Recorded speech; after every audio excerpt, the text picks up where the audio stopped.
Hi, good evening. നാളത്തേക്ക് നമ്മളൊരു നല്ല പ്രിപ്പറേഷൻ നോക്കുകയാണെങ്കിൽ മാർക്കറ്റ് ക്ലോസ് ആയിരിക്കുന്ന സ്ഥലം നമുക്കറിയാം 46,108 ആണ്.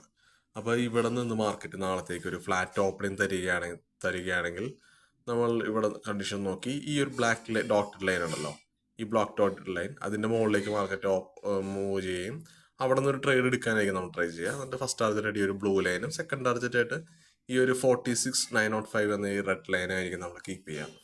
ഇനി അതല്ല, മാർക്കറ്റ് ഇവിടെ ഓപ്പൺ ആയതിനു ശേഷം നമ്മൾ ഈ ഒരു രണ്ട് ലൈൻ, ഈ ഒരു ഏരിയ കൺസിഡർ ചെയ്യുക. 45,825ഉം 45,627ഉം കൺസിഡർ ചെയ്യുക. ഈ ലൈൻ ഇതൊരു ഏരിയ ആയിട്ട് കൺസിഡർ ചെയ്യാം. ഇവിടെ എവിടെയെങ്കിലും വെച്ചായിരിക്കും നമുക്ക് ആ ഒരു റിവേഴ്സൽ കിട്ടുന്നതെങ്കിൽ നമ്മൾ ഇവിടെ നിന്നായിരിക്കും ആ ട്രേഡ് എക്സിക്യൂട്ട് ചെയ്യുക.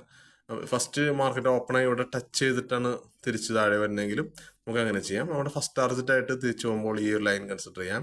എന്ന് വെച്ചാൽ 46,108 ഇന്നത്തെ ക്ലോസ്, ഇപ്പോൾ മാർക്കറ്റ് ഓൾറെഡി ക്ലോസ് ചെയ്തിരിക്കുന്ന ഏരിയ. സെക്കൻഡ് ടാർജറ്റ് ആയിട്ട് ഈ ബ്ലാക്ക് ലൈൻ ഏരിയ 46,300 അത് നമുക്ക് കൺസിഡർ ചെയ്യാം.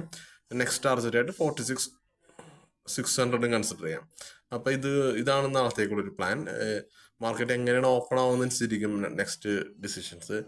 മിക്കവാറും മാർക്കറ്റ് നാളെ ഗ്യാപ്പ് അപ്പിൽ ഓപ്പൺ ആവാൻ നല്ല ചാൻസ് ഉണ്ട്. അപ്പോൾ മാർക്കറ്റ് ഗ്യാപ്പ് അപ്പിലാണ് ഓപ്പൺ ആവുന്നതെങ്കിൽ അതനുസരിച്ച് നമുക്ക് ഡിസിഷൻസ് ചേഞ്ച് ചെയ്യേണ്ടി വരും. നമ്മൾ ഫ്ലെക്സിബിൾ ആയിട്ടിരിക്കുക, ഫ്ലെക്സിബിൾ മൈൻഡ് സെറ്റോടുകൂടി ഇരിക്കണമായിരിക്കും നല്ലത്. Okay, thank you.